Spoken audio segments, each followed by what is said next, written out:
The Street and the Neighbors from Hell. A psychological thriller. An original story by the author, Declan Conner. Chapter 1. Joe Bennet pulled up outside his new home, then drove onto his drive. The mover's box truck following on stopped in the street. He climbed out of his car and stepped around to the front yard, then onto the sidewalk. Hands on hips, he looked over his ranch-style house and garden. His was the only ranch-style house on the street that he'd notice. Ideal for his disability, he thought, and the reason he bought it. It was to be his forever home. This was going to be a new life for him, after transitioning out of the army with a medical discharge. He wasn't sure how it would work out. Since he'd left home as a teenager to join the army, after the tragic death of his parents in a car wreck, this would be the first time he'd put down roots since that day, he thought, then sighed. "Hey, welcome neighbor," a voice called out from behind him, and he turned. A couple walked over to him from across the street as the movers let down the hydraulic ramp at the rear of their truck. Both of his new neighbors had grins a mile wide as they approached him. The guy held out his hand and they shook hands. Joe was taken aback. When the firm grip of his neighbor's hand in his, it turned into a vice-like grip, and he pulled him in, with his hand close to his neighbor's chest. Then the guy leaned over to talk close to his ear. "We all get along in this street, so I hope you'll fit in," he said, and let go of his hand. The guy laughed, along with his wife snickering, then they turned and walked on over to their house. Joe thought the encounter odd, and turned away, then took the house keys from his pocket and walked over to the front door. He unlocked and opened the door to let in the movers, who were stood waiting while carrying his couch. Joe turned to look over at the neighbor's house across the street, thinking it was a strange welcome, and wondered what he'd meant by him saying, "Fit in." Joe wasn't interested in fitting in as he'd said, wanting to keep himself to himself. All the same, that there was no exchange of names seemed strange for a welcome. The couple were still in their drive, huddled together as if in conversation. The husband marched on back over. "Hey, tell you movers to block someone else's drive," the guy spat at him. Not wanting any conflict, he decided not to rise to the bait, considering the man's aggressive tone of delivery. "Sorry, they won't be long." "Do you need to be going out somewhere?" he asked.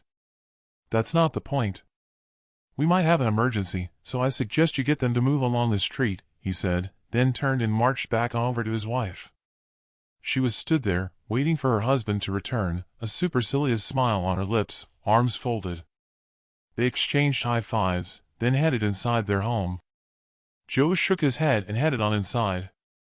"Will you move your truck so it's not blocking the drive across the road?" he asked the movers. "Sure, no problem." He left them to it and headed on through the kitchen and out onto the rear porch. The vendors had left a rusted metal bench there with rotted wooden slats. He tested the slats, pressing on them with his hands.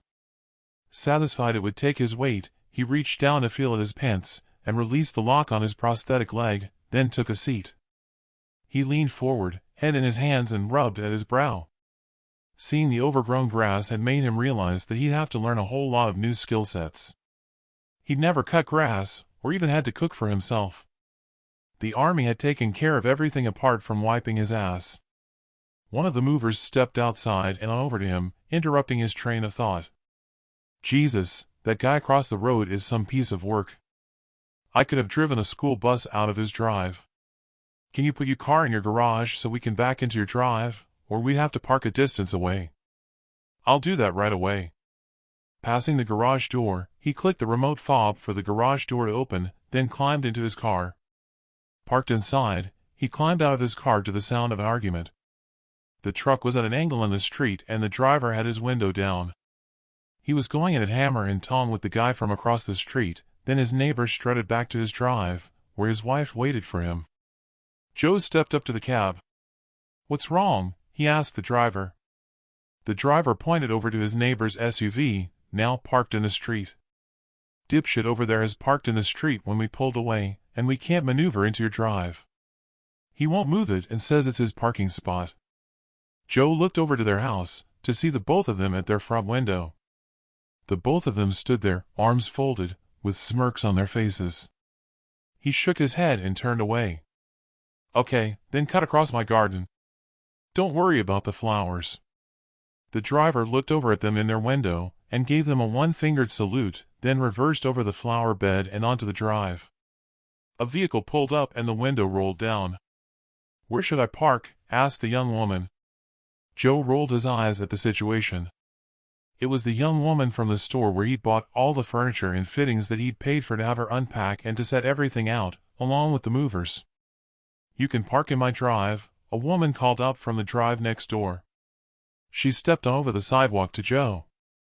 "Pay them no mind," she said, and she glanced over at the neighbor's house opposite. "I heard the argument. Just give them a wide berth. Ignore them." She smiled and offered her hand to him. "Welcome to your new home. I'm Joyce, and my husband's name is Jeff." "I'm Joe.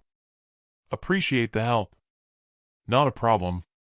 "Look, I have to get going. I have food on the stove," she said, and hurried along back to her house. Joe turned to one of the movers. "Could you get my case from the trunk of my car, please?" "I haven't got used to carrying weight yet," he said and tapped his prosthetic. "There's also some crutches in there." "Not a problem." Joe pointed his key fob at his car in the garage and pressed the remote. "The trunk will open. Just put the case in front of the couch, and the crutches next to the couch by the wall." He headed on inside and took a seat. The guy returned with his case and placed it down. Joe reached over and unclipped the case, then opened it and took out a velvet box. He opened it to reveal a Medal of Honor. He stared at it, wishing he could exchange it for the leg they'd hacked from him. "Do you need help with anything?" the young woman asked. "There is something you could do. There's a framed photo in the case. Could you put it on the mantelpiece for me along with this box?" She took the metal box from him and placed it on there, then fished out the photo and placed it alongside the metal box on the shelf. "It's not everyone who gets their photo taken with the president at the White House," she said. He simply nodded, slightly embarrassed. "Could you put the case in my bedroom? If it's too heavy, you could have one of the movers do it." "Oh, wait, there's a book in there I want to read." "I'll manage it, don't worry," she said and fished out the book, then fastened the clip locks. She lifted, then hauled the case out of the room. The mover entered with his crutches and he had him lean them against the couch arm. Still agitated at the neighbor's actions across the street, he found it hard going to read the book. Luckily for him, as the story unfolded, he relaxed. Halfway through the book and he sensed someone walk into the room. "That's it, we're all done," said the young woman. "Good luck in your new home." "Thanks for all your work," he said. He didn't get up, relieved when he heard the front door close, and the roar of the truck engine as it rolled out of his drive. His stump itched like hell, leaving him with no option but to go and get his cream from his bedroom. Collecting his crutches, he headed for the bedroom. Joe was surprised to see his case open on the bed, and empty. Bless the young woman for her emptying his case, he thought. Over at the dresser, he rummaged through the drawers and located his cream. Sat on the edge of the bed, he removed his prosthetic, then the cloth cover on his stump. He massaged the cream onto his skin, to instant relief. The doorbell chimed, then someone pounded on the door. He sighed. Using his crutches, he rose from the bed and headed to the front door. When he opened the door, the guy from across the road stood there, his face red with anger. His wife was at his shoulder, jumping up and down. "Go on, tell him," she said. "That mover of yours has scraped the bodywork of my car," he said. "What you gonna do about it?" "You'll have to pay for the damage." Joe shook his head. "That's not my problem. I wasn't driving." "You'll have to take it up with them." Joe went to shut the door, when the guy put his foot on the threshold, preventing it from closing. "Move your foot," Joe said. "Or what?" "What you gonna do about it, cripple?"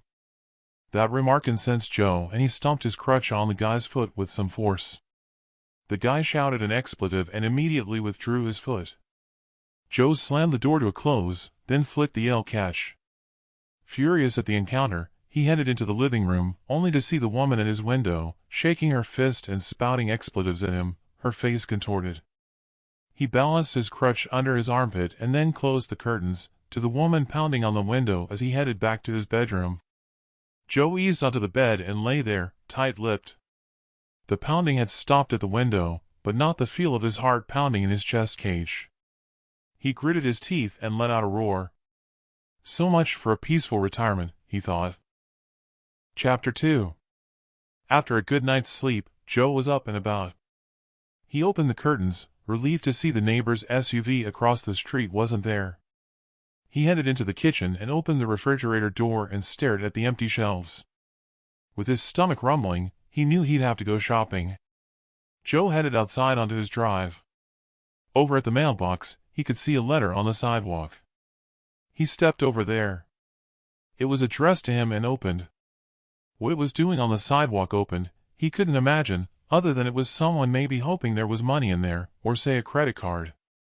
Checking the mailbox, it was empty. He took out the letter from the open envelope. It was from his attorney. He glanced up and down the street, but there was no one about. Why someone would open his mail was beyond him, and he decided he'd need to buy a padlock.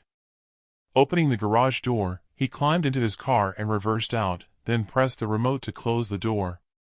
Out in the street, he put the car in drive and set off for the local bodega convenience store. On his way there, he thought back to the altercation with his neighbor, hoping that was an end to any conflict. Joe pulled up outside the store, climbed out of his vehicle and headed inside. He worked his way around the store aisles, not having a clue what he needed to buy to stock up on food, never mind what to buy to wash his clothes. He stood there, staring at the different brands of washing-up liquid and scratched at the hair on his head. "Can I help you?" asked an elderly Asian woman, who he assumed was connected to the store. "Yes, you could do the shopping for me," he said in jest. "No, seriously, is it possible for me to put a card in your window with an ad? I need to hire someone part-time to help me around my home. We can do that for you. See my husband at the checkout." At the counter, he exchanged words with the owner, and he handed over a card and a pen. He wrote out the ad and handed it back. The guy read the ad. "Wait here," he said, and called over his wife to the counter to exchange places. He returned with a young woman, maybe in her late 20s. "This is my daughter, Christina. She works here in the evenings, but she could do with some work during the day." "I'm Joe," I said and shook hands with Christina. "The card says what I'll need: cleaning, help with shopping, and maybe cooking some meals if that's okay. I can only afford minimum wages. Say 20 hours per week and we'll see how it goes." "That's fine," she said, "but there are times when school is out. I might have to bring along my daughter if mother is busy here. She's 7. She wasn't a recent immigrant, that was for sure, with her American accent, unlike her parents." "I'm okay with that for now, but we'll have to see how that goes," he said, not sure if that was an ideal intrusion. "Mom says you could do with help shopping. I could start now." "Yeah, that's fine, if you could unload the shopping for me at my house, and we can talk about what I'll need." It was smiles all around, and she collected a cart for the shopping. Chatting away, it turned out their parents were of Chinese descent from the Philippines, but she had been born in the U.S.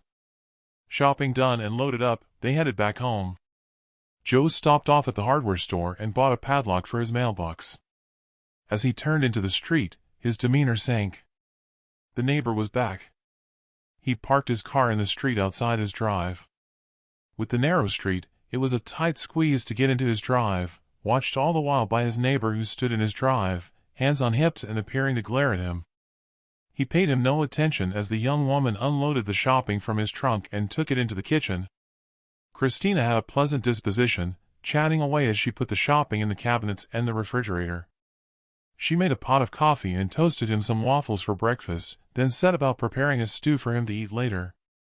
Waffles and honey finished, and with his coffee downed, he left her to it and went out to put his car in the garage. He stepped over to the mailbox and secured it with the padlock. His neighbor was at his SUV with the hood up, tinkering about in the engine compartment. He lifted his head and called over to him. "Jesus, you sleeping with the enemy. Fucking chink.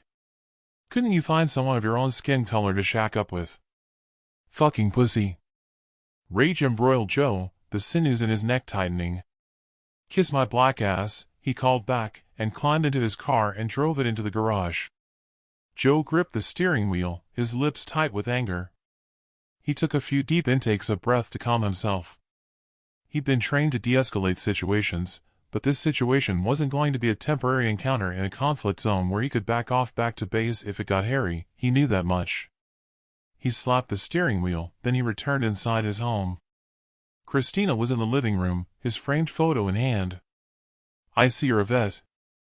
Nice photo of the president and you with the medal," she said, and then placed it back on the shelf. "If you don't mind me asking, why the limp?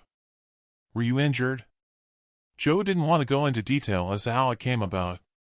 "Sort of. I'm not exactly wounded. That went along with my leg, but yeah, it happened in action," he said and tapped his prosthetic.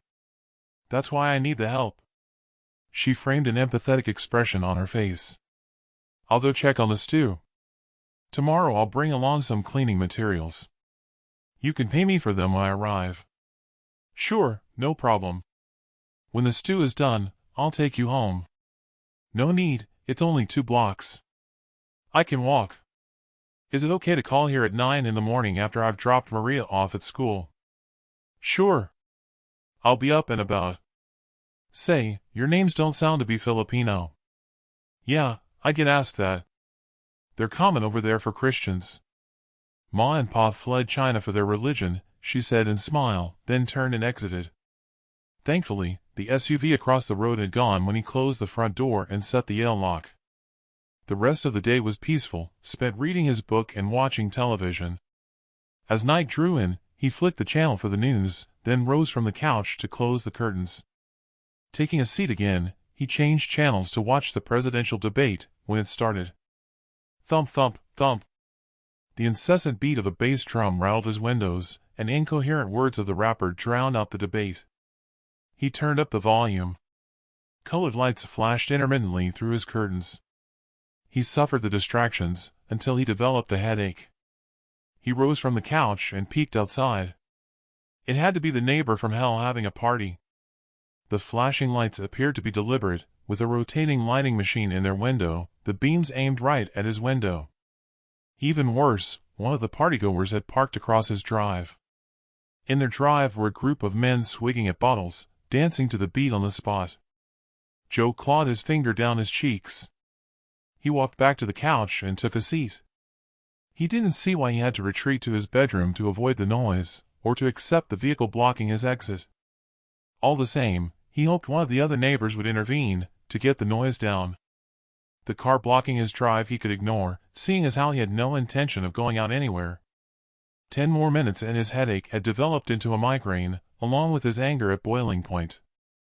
He could stand it no longer and rose from the couch, then stepped over to the front door and on outside.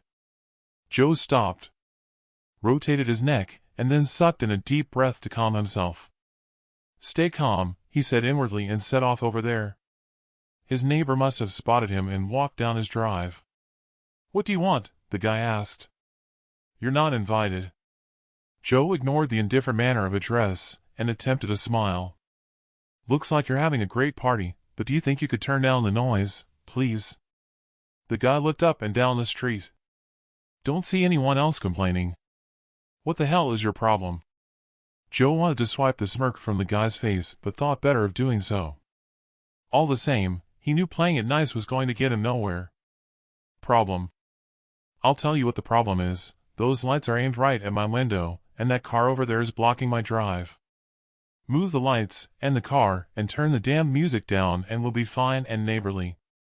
The guy stepped up close, almost nose to nose with Joe. "Or what? What you gonna do, pussy?" Joe clenched his fists by his side, fighting hard to keep them there. "Either do as I say, or I'll have to report you to the police and get the car towed." Someone came alongside of them. "Hey, cool it bro.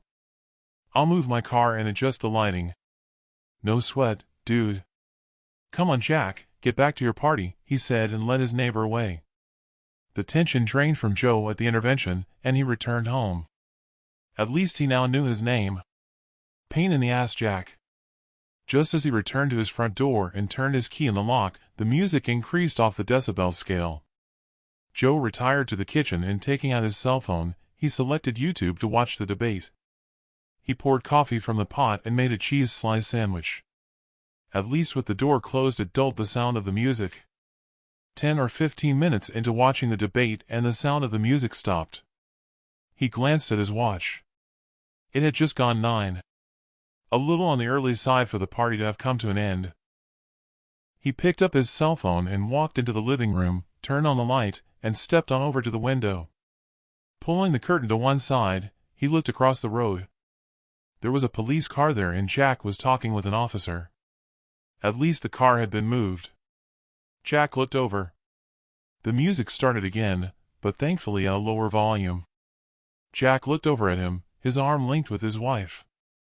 Joe closed the curtain and grinned. Someone must have phoned them to put an end to his antisocial behavior. Chapter 3. Joe was up and about when a vehicle pulled up outside. When he looked out of the window, it was Christina, with her dad driving. She waved, then went to the trunk and took out a cardboard box with a bucket protruding. Joe met her at the door, and they exchanged greetings. "I'll put these cleaning materials in the kitchen. Leave the door open." "I need to get the mop and brush," she said. He'd never thought about a brush and a mop, never mind a bucket. With everything inside, he was about to close the door and glanced across the street. The neighbor's wife was in her drive, collecting empty bottles and cans. Their eyes locked. "Fucking snitch," she called across to him. "You know what happens to snitches," she said and ran a finger across her throat. He closed the door, thinking there was something mentally wrong with his neighbors, and he sighed. Clearly, they thought he'd called the police on them. "Have you had breakfast?" Christina asked. "I have, thank you for asking though. The stew was good. There'll be enough for today. Leave cleaning the bathroom. I have people coming today to convert it into a wet room and to fit some rails." Joe had a bench out front, but with his neighbor out there, he headed out to the backyard of his house and took a seat on the bench. His immediate neighbor was in the backyard, pegging the washing on the line. "Morning, Joe. You settling in okay?" "Getting there, thank you. Say, in the afternoon I'm having some work done in the bathroom, so the contractors might make some noise." "Don't worry about it. Thank you for the warning though. Not like the Muppets across the road last night. We had to watch TV in the bedroom. At least they turned the racket down later on. Yeah, someone called the police on them after I had words with Jack." She shook her head. "I'm guessing having words didn't go down too well. They think they own the whole damn street. We just ignore them. Best you do too. Poor old Edwina, the woman who you bought the house from, she couldn't stand their antics anymore, and it forced her to sell and move away," she said. Then she picked up her washing basket and headed back inside. What she'd said had incensed Joe. There wasn't any way they were going to force him out of his home.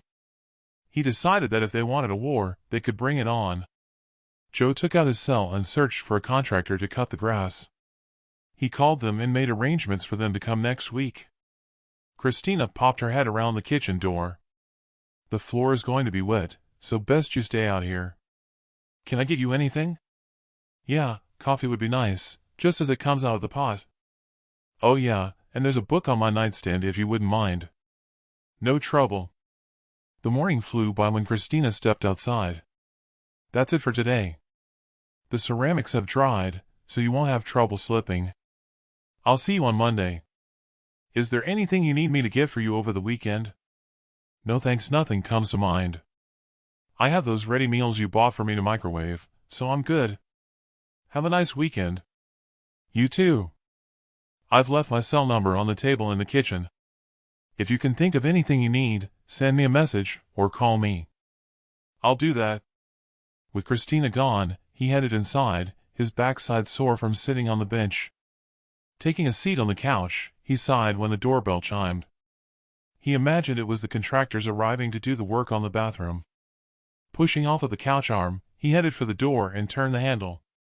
When he opened the door, a guy stood there suited and booted in his Sunday best, with a somber expression.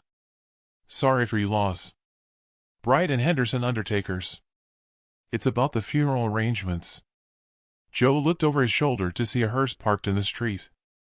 "Loss, I think you have the wrong address. Who is supposed to have died?" He lifted his clipboard. "It says here Joseph Bennet. Is he a neighbor?" "Hell, no. I'm Joseph Bennet, but as you can see, I ain't dead." The guy slapped his clipboard on his thigh. His cheeks turned bright red. "Oh, sorry. It looks like a hoax," he said and turned, then marched back to his hearse. Jack glanced over the street to see Jack's wife in the window, her arms folded as usual and smirking. Joe sensed the rage building inside. It was time to put a stop to the nonsense. As the hearse drove away, he set off over the street and then stopped at the foot of their drive. "Hey you," he called out to Jack's wife. "Get out here." She stepped out through the side door.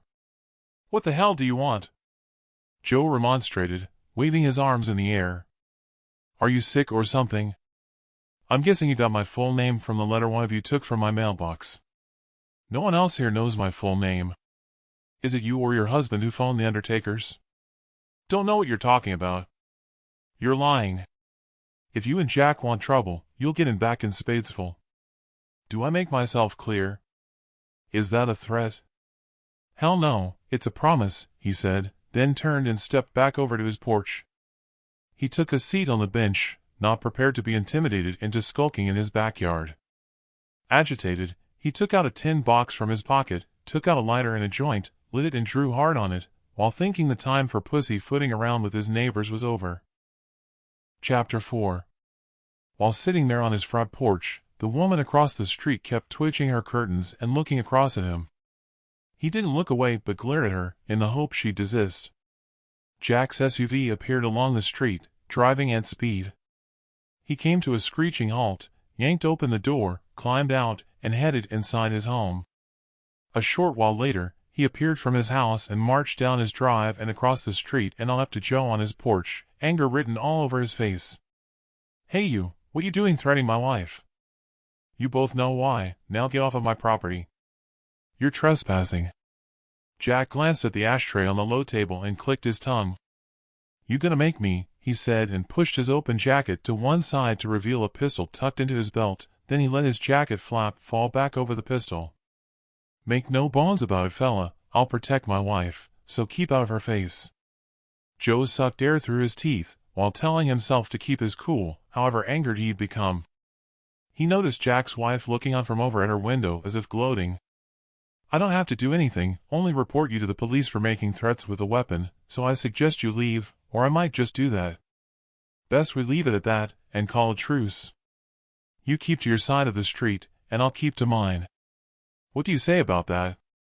Somehow, he doubted that would happen on Jack's part. The contractors who had come to make the improvements in his bathroom van pulled into Joe's drive. Jack turned his head and looked over at them, then turned back to face Joe. "Yeah, well, I'm going because we're done here and not because you're telling me to go," he said and turned and strutted back over to his house. Joe shook his head, while considering the rules of engagement in civilian land. Not much different than in conflict zones, he thought. Only retaliate in self-defense, he reminded himself. All the same, he knew you couldn't take a baseball bat to a gunfight. He imagined the guy to be unhinged, and maybe he'd blow a fuse if some other event occurred to trigger him, and he'd come out next time with all guns blazing. Joe rose from his seat and greeted the contractors. He showed them the bathroom, then made his way to the closet in his bedroom. He opened his gun safe and retrieved his Glock and magazine. Clicking the mag into place, he headed back to the front door, opened the drawer at his coat stand, and placed it in there. When he opened the front door, Jack's SUV had gone. The contractors were emptying materials from the back of their van. He took his seat on the porch and picked up his book to continue on from where he'd been rudely interrupted. Later in the afternoon, Jack's SUV returned. Joe ignored him as his next-door neighbor had said, when he heard his car door slam to a close across the street, and he kept his head buried in his book. Another 2 chapters along, and a police car pulled up outside his drive. There were 2 officers in the car and the both of them climbed out and walked over to Joe. "How can I help you, officers?" he asked. "Is it about the hoax call to the undertakers?" "No, that's not why we're here, but we've had a complaint about it from the undertaker." One of them reached down to the ashtray and picked up the stub of his joint and drew it to his nose, then the officers exchanged glances. "Cannabis," the officer said. "We've had reports of drug dealing from this house." Joe glanced across at Jack and his wife looking out of their window. Joe laughed. "Sorry, I'm not laughing at you. You better come inside. I think I know who will have phoned you." I have a prescription for the cannabis. They followed him inside, and Joe rummaged in a drawer at his display cabinet and handed over his prescription. Sorry about the noise of them drilling. I have contractors here doing some work in the bathroom. One of the officers studied the prescription and handed it back. Who is the Chinese girl who comes here? Joe pushed his back into the cushion of the couch and shook his head. What, you think she's involved in dealing drugs? She's my cleaner, for Christ's sake. Christina is the daughter of the guy who owns the bodega 2 blocks from here. Hell, she only started 2 days ago. The only thing she's brought here is cleaning materials. I only moved in a few days ago myself. Any idea who you think might have called us? Said the officer. Damn right I do. This has to be my neighbor across the street who I've had trouble with. I think he's the one who sent the undertakers to my house. They exchanged glances. Yeah, we had a report, but the call came into them from a payphone, and there are no cameras, so no chance of proving who made the call. Tell me about the problems you've had with them. Joe gave them chapter and verse. When he'd finished, the cops exchanged glances. One of them looked at the framed photo on the mantelpiece, but he said nothing. The other officer stepped up closer to Joe. Look, we're not strangers to this house. We've been called up many times to complaints for the woman who lived here before. We'll have words with him, but he'll deny the racist remarks and about the gun, and there are no witnesses. All we can ask is you avoid contact with him. With that, they gave their leave. Joe took their advice, not going back out to the porch to see them head on over there. Instead, he headed into the kitchen to heat up the stew in the microwave. Just as he'd finished his meal, one of the contractors entered. You can come and take a look, we're finished. All the chrome rails were fixed in place, and the guy showed him how to work the remote for the seat to lower and raise him in the bathtub. It's all good, thank you, he said, and signed their papers, then saw them outside. Across the street his neighbors were at Jack's vehicle and the cops had gone. The both of them glared at him with looks of thunder in their faces, then they climbed inside their vehicle and drove away. By the looks they'd given him, he doubted the conflict would be over. Chapter 5. Joe turned in for the night with a new book. Eyes heavy, he drifted to sleep with book in hand. A sudden explosion, then another like gunfire, and he cracked open his eyes, startled to sound of more gunfire. He rolled over in the blackness and into the fetal position, hands gripping his head, eyes scrunched closed. Flashbacks of action on his last ever mission flashed like a film playing back through his mind. A scream, and he turned to a vision of a bullet having smashed into Shorty's face in a position next to him, bullets and cracks of automatic rifle fire all around. Medic, he called out while still taking aim and firing off rounds as they were about to be overrun. 2 more of his team fell either side of him, writhing in pain, together with the medic tending Shorty's wounds. A grenade exploded in front of him, blinding his line of fire. Rising to his feet, he charged into the cloud of dust thrown up by the explosion, taking down the hostiles as he came out of the fog, when a searing pain in his leg brought him to his knees. He shook his head violently to dispel the images, then opened his eyes to complete silence. Realizing he was in his bed, he reached out and turned on the light on the nightstand. The clock on the nightstand showed the time at 3:50 in the morning. Fingers shaking and sweating profusely, he sat up. Another crack with the sound of what sounded like a gunshot appeared as if above him. Joe reached out for his prosthetic and put it in situ so he could get to his Glock. At the front door, he gathered his pistol, then headed into the living room and stood to one side of the window. Slightly moving the curtain to one side, he peered outside. Dogs barked, lights turned on in some of the other houses in the street, curtains twitching.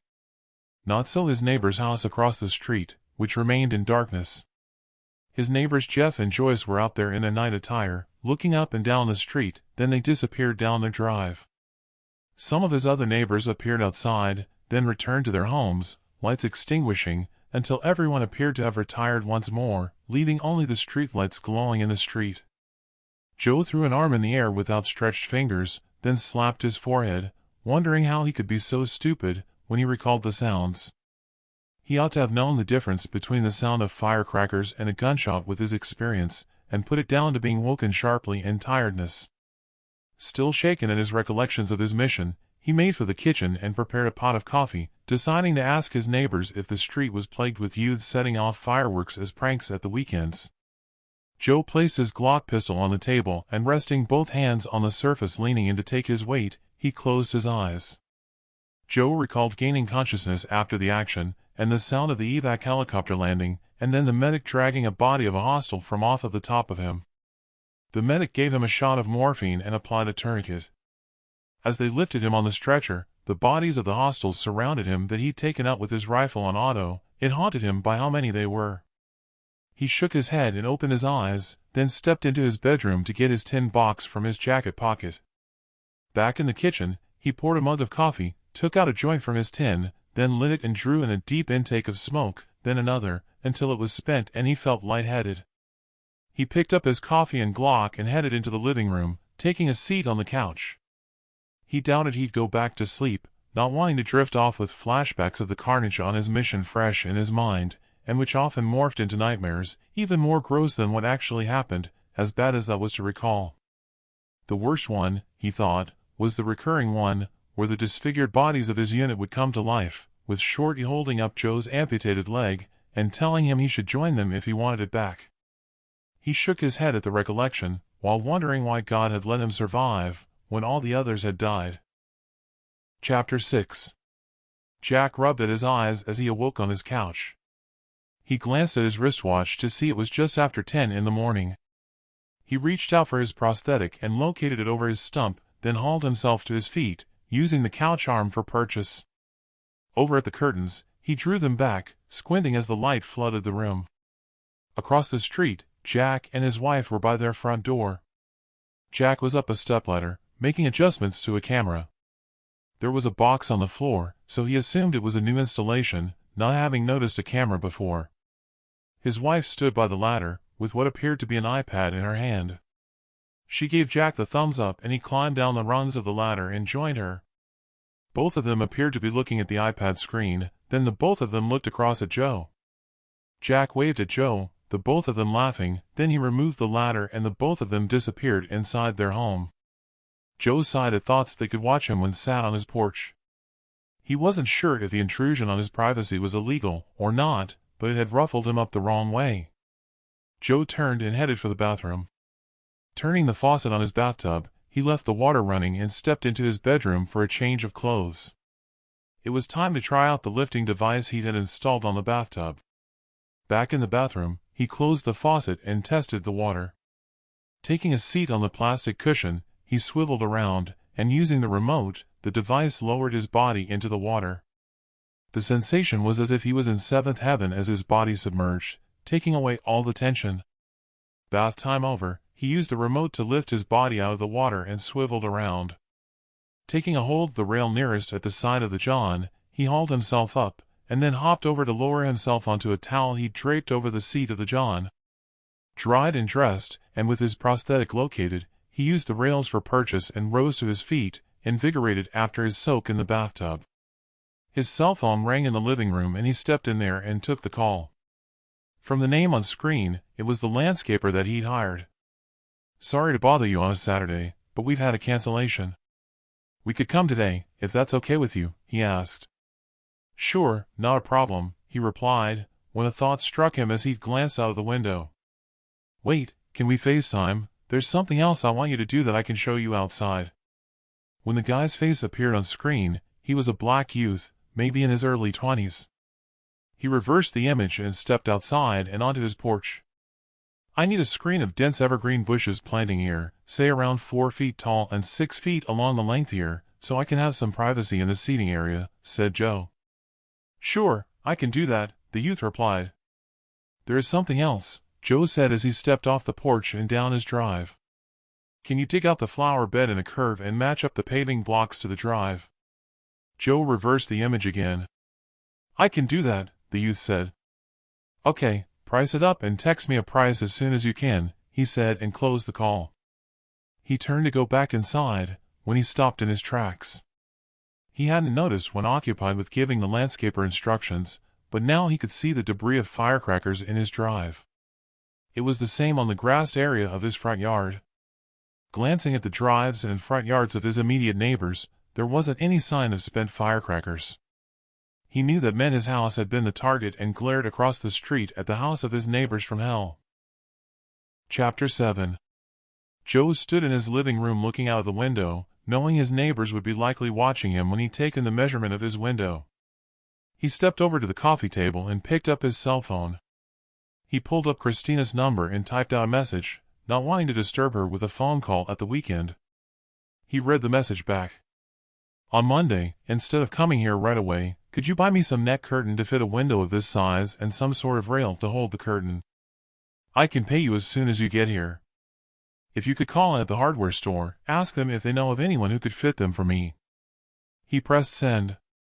Taking a seat on the sofa, his phone buzzed with a return message from Christina. All it had was a thumbs up and a smiley face, which brought a smile to his lips. No sooner had he closed the message, than another message appeared. This time from his landscaper. The price he quoted was reasonable, and he texted back the go-ahead, together with a message to ask him to park in his driveway. He pushed back on the cushion, considering everything was organized for the defense of his privacy without having to dig trenches. With breakfast finished, his doorbell rang. When he opened the door, it was the landscaper. If you can sort out the front yard first, that would be good, Joe said. Can you pull out of the drive and pull back in after I drive out? I have somewhere to go. The young man nodded. Joe noticed that Jack's car wasn't in his drive, though he imagined they'd be driving around with the iPod in a cradle on the dash, watching his house. He shuddered at his paranoia, dispelling the thoughts. Driving along the road to his destination, he hated to admit it to himself, but he felt liberated having escaped his home. He stopped off at a flower shop and picked up a bunch of flowers. Joe arrived at the cemetery, parked, and then stepped over to his parents' graves. He discarded the dead flowers into a trash can, and then split the bunch he bought and placed them in the pots of the two graves. Sorry, I can't kneel down to pray, he said, and bowed his head to internalize a prayer, asking God to look after them. Childhood memories of his parents flooded his mind. His dad pushing him on the swing in the local park, and his mother at his birthday party with all his friends, including Shorty who had joined the army with him. His eyes moistened at the recollections, and he turned and headed back over to his car. Driving back home, he doubted he'd ever meet someone and have children of his own. When he turned the corner into his street, his jaw gaped. There in the middle of the street was the landscaper with Jack and his wife, and the two police officers. Jack was wagging his finger in the young man's face when one of the officers stepped between them. Joe pulled over and parked in the street behind the cop car. He climbed out and stepped over to them. What's happening? Have you hired this young man? The officer asked. Yes, why? No matter. I think we're done here. The officer turned to Jack and his wife. Best you go home, he said. Wait, said Joe, and took the officer to one side as Jack and his wife skulked back to their house. What was the problem? They called dispatch to say you were out, and someone had turned up and started digging up your flower bed. He said they had a problem with firecrackers exploding on your drive in the dead of night, and with the young guy being black, same as you, they thought it could be connected as some sort of grudge. Rage built inside of Joe, as if someone had tightened up a spring coil, and it was ready to explode and unwind. They did they? If anyone has a grudge, it's them. I can't prove it, but I think they were responsible for the firecrackers. While you're here, they had a camera installed this morning facing right at my window. Is that legal? The officer smacked his lips before responding. It might be a nuisance, but it's not illegal in this state. Fight fire with fire. Install your own. If you'd already done that, you'd know for certain who tossed the firecrackers at your drive. If you want my advice, I'd write down everything in a journal that occurs. If they confront you over anything, video them on your cell phone. Gather enough intel that could prove their actions, and you could likely get an injunction. His partner called over to say they had to go on another call. Well, good luck, said the officer and stepped over to the cop car and climbed inside. Joe turned to the youth with a pained expression on his face. Are you okay? He asked the youth. I'm okay, more annoyed than shook up. You'd be surprised how many racist Karens there are out there when you do my work. It's not the first time it's happened to me, and I doubt it'll be the last time. Joe looked across at his neighbor's house across the street. Why they had to be stood in their window, glaring across at him, God only knows now they had the camera. Joe glared back at them with his eyes narrowed, hopefully for them to see his anger at their actions. Chapter 8. Sunday morning, and after breakfast, Joe took his coffee out onto the front porch. Jack and his wife were in the garden, weeding. He sensed them watching him but ignored them with blinkered vision, and he settled on the seat at the coffee table. Joe had a smile a mile wide at the privacy, when sitting there, with the freshly planted bushes masking the sight of his neighbors. He hoped that would piss them off, although thinking that, he wished he'd have asked the landscaper for a longer line of bushes to mask them from their camera seeing into his front window. Still, the net curtains would solve that problem, he thought. A vehicle pulled up in the street, then a car door closed. He heard a young girl giggling. The bushes were now a curse, obscuring seeing who it was. Then the car drove on. He imagined it was visitors to one of his neighbors. Joe was surprised, therefore, when Christina appeared holding the hand of who he assumed was her daughter, Maria, skipping alongside of her. "Didn't expect you today," said Joe as she joined him on the porch. "I've brought your curtains. My brother is just parking up further along the street, and he'll bring them along. He'll fit them for you, free of charge. He owes me a favor. We would have pulled into your drive, but someone has dropped some beer bottles, and there's smashed glass at the bottom of the driveway." Her daughter sat on the chair beside him, swinging her legs and looking at him.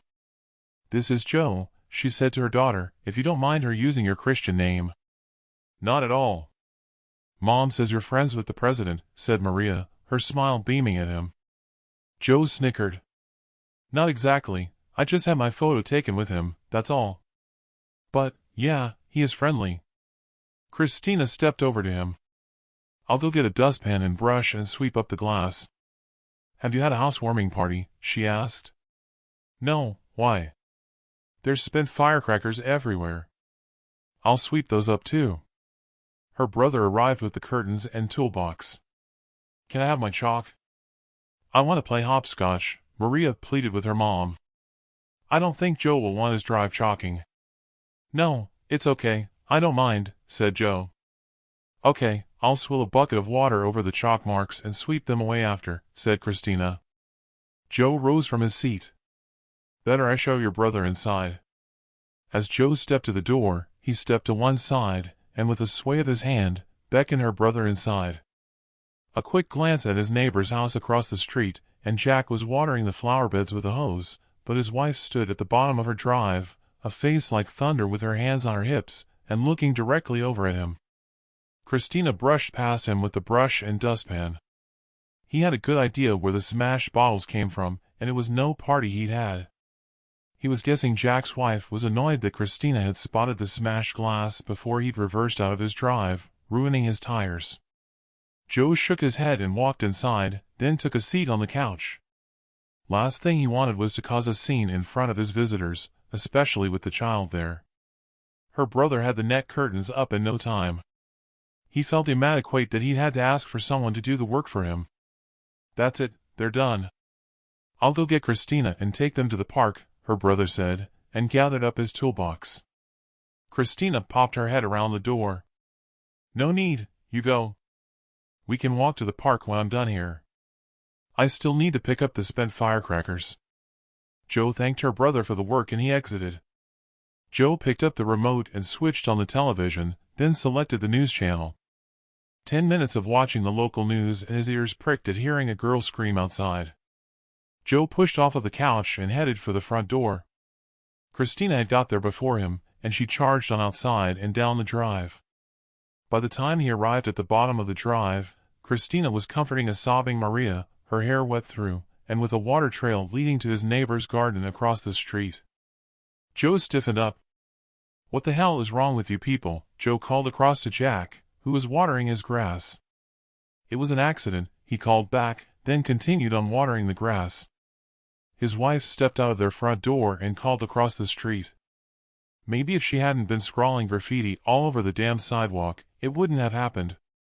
This is a civilized neighborhood. You should keep the child on a leash. Joe was thankful that Christina hadn't heard what she'd said, having returned to inside of the house. "She's not a dog that needs tying up." You're some piece of work, you people. It was no accident, just like the broken glass you put on my drive. Hell, she's just a child, for God's sake, he said. Prove that we put the glass there. Oh wait, you can't, can you? Dumbass, Jack called over with a smirk on his face. Joe gritted his teeth, turned and headed back inside his house. How is Maria? Joe asked.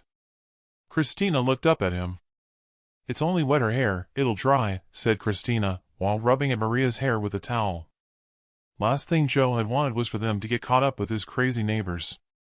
Have you had lunch? He asked. No, we were going to eat after we'd been to the park. Joe stroked his chin. Then lunch is on me at a restaurant I've spotted near to here, and I'll take you both to the park after. Are you sure? Asked Christina. Least I can do for all the help you've been, he said, still annoyed at his neighbors, and wondering how he could give them a taste of their own medicine. Chapter 9. Joe pulled back the chair for Christina at the table in the restaurant and she took her seat. Thank you, my kind gentleman, she said and sent him an infectious smile. It's not often anyone's done that for me. In fact, never, if my memory serves me correctly. Joe sensed heat in his cheeks as he walked back around the table and took a seat opposite. Can I have a burger? Said Maria. I don't think it's that kind of a restaurant, said Christina. Let's wait for the menu. The menus arrived. Christina gulped as she read through the menu. What's wrong? Joe asked. Have you seen the prices? She asked in a low tone, cupping her hand over her mouth. Don't worry about it, my treat, like I said. Is there a burger? Maria asked. No, sorry, just child portions of the main meals, her mom said. Maria pushed back on the chair and sulked. They have chicken. You like chicken, said Christina, but it didn't snap Maria out of her sulk. Christina appeared red-faced when looking at the menu. I suppose I could have pork, she said. Joe ran his finger down the list to the pork. It was the cheapest on the menu. He closed the menu and pushed back in his chair. I'm guessing this is not your thing, Joe said. Not really. I could make anything on here at home for 25% of the price. Where is it you like to go to eat out? McDonald's, said Maria, interrupting them. Shush, keep your voice down, said Christina, looking decidedly uncomfortable. What about you, Christina? He asked. Same as Maria, she said and snickered. Can I take your orders, sir? Joe reached out and gathered up the menus and handed them over to the waiter. No, sorry, I've lost my appetite, thank you all the same, he said and rose to his feet. Come on, gang, let's go. Where are we going? Asked Maria. Joe reached down and spoke in a low tone into her ear. McDonald's. You can have a happy meal. Maria took a hold of Joe's hand and Christina's hand with her other hand, and she skipped along out of there. You're my hero, said Christina, and then laughed. Her smile was infectious once more. Joe joined in laughing with her as they arrived at the car and climbed inside. They entered the drive-thru and gave the order. At the second bay, they collected the order and set off for the park. They arrived at the park and took a seat on a bench, next to the children's play area. The conversation flowed as they ate their food. Christina collected the empty cartons and took them over to the garbage can, with Maria running on over to the play area to join the other children. Joe clasped his hands at the back of his head as he watched Christina walk back to him. He removed his hands and lowered his head to avert his gaze at how attractive she looked when they locked eyes, sensing his cheeks flush. He'd never felt so at ease, and wished he'd never hired her, but met her when out shopping to ask her out on a date. But then he thought, what good would he be to any woman with only one leg? What's wrong? She asked. He thought that he must have been wearing his feelings on his face. Nothing, just tired. I see you don't have a wedding ring. Are you divorced? She laughed. Hell, no. Maria's dad deserted me as soon as he found out I was pregnant. Never seen him since. What about you? Joe sighed. I got divorced when they chopped off my leg. I was married to the army, he said in jest, and laughed, attempting to make light of having his leg amputated. Maria came running up to them and took a hold of Joe's fingers. Can you push me on the swing? She asked Joe. No, I'll do it, Joe's tired. No, it's okay. I'm not that tired, he said, and rose from the bench. Joe had never had so much fun playing the family man, but then as he dropped them off at home, that's all he thought they'd done. Played at being a family. Christina was about to walk away, when she turned back.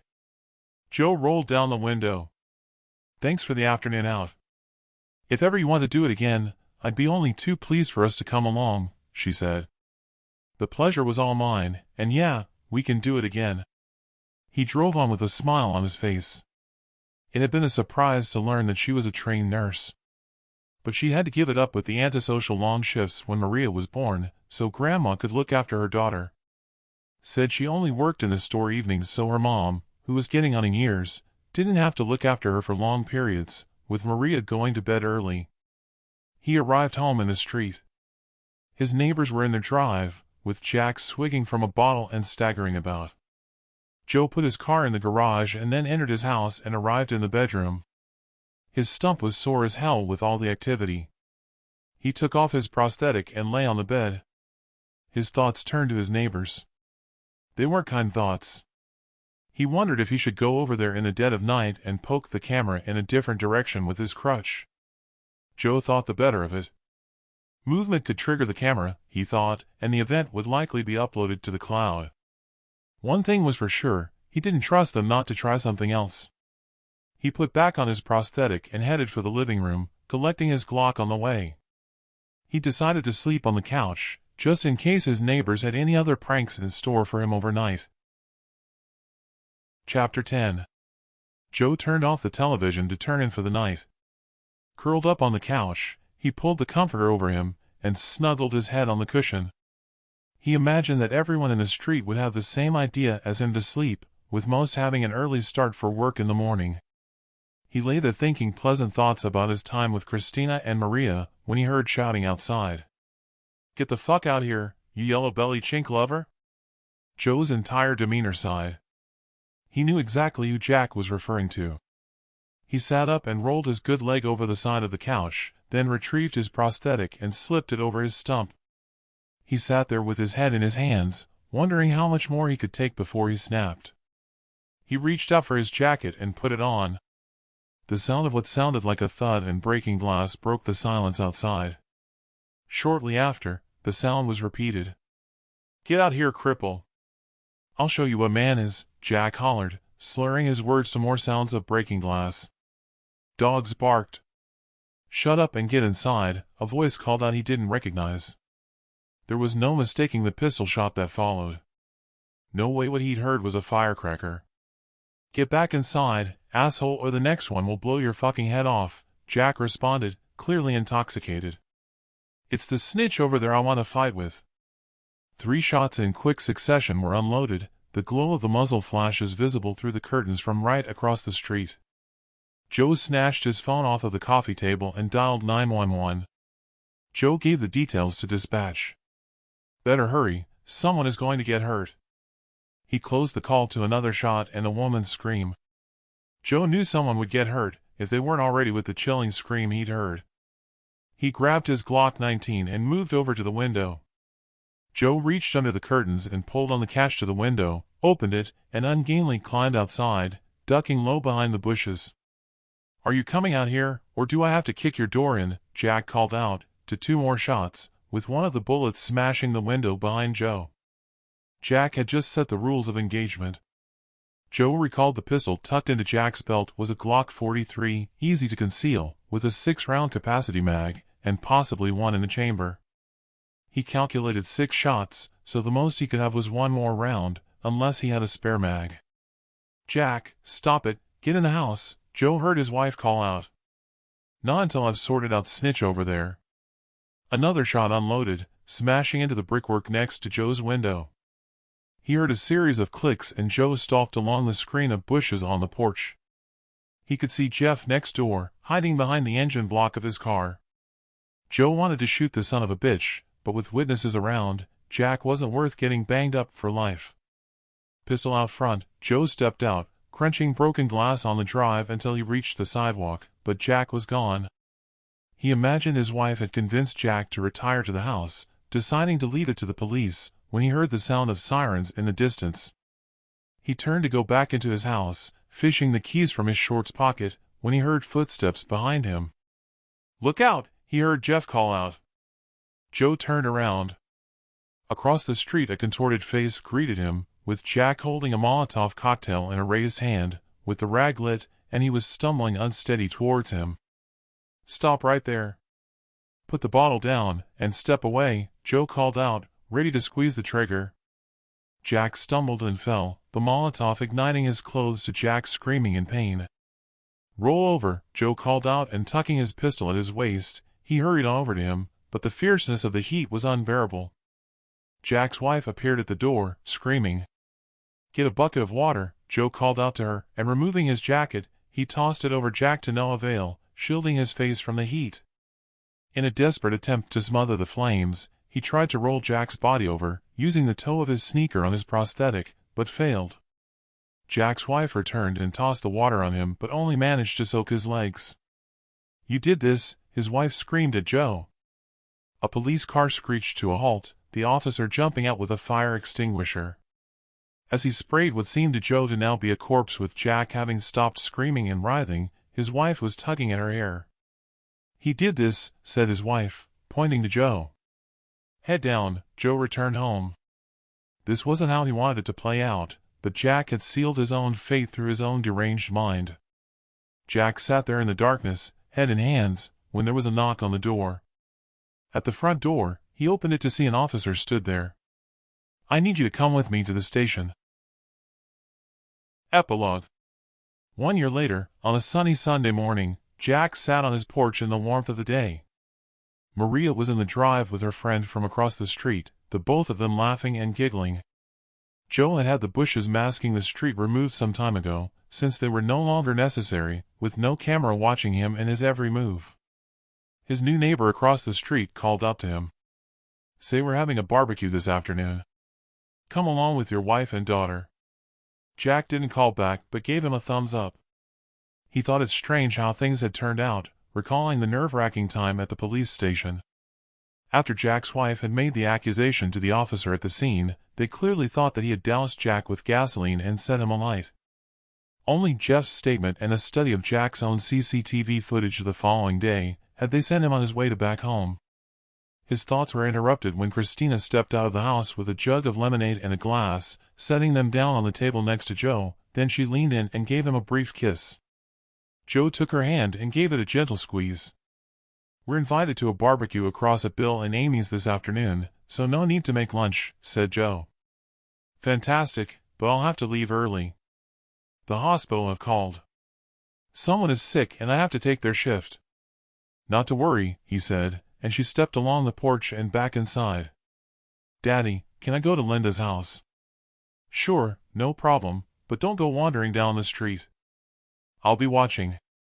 He looked on as the both of them skipped across the street to his neighbor's house. Joe smiled that since the adoption had come through, she now called him Daddy. It was a relief to have his new neighbors. He recalled Jack's wife had moved out after his death, and the house had been foreclosed sometime later. Jeff had heard she'd been institutionalized shortly after, having had a complete breakdown. He sighed. That was all in the past, just like the trauma of his last mission that cost him his leg. All he had on his mind now were his family and all of their futures in their forever home. Dear listener, if you've enjoyed this story, don't forget to like it and to subscribe for more stories to come. You're welcome to check out the channel for stories already uploaded on YouTube. Declan Conner is the author of a catalog of full-length psychological, mystery crime, and speculative thriller fiction books available on Amazon in all territories. You'll find the link in the description.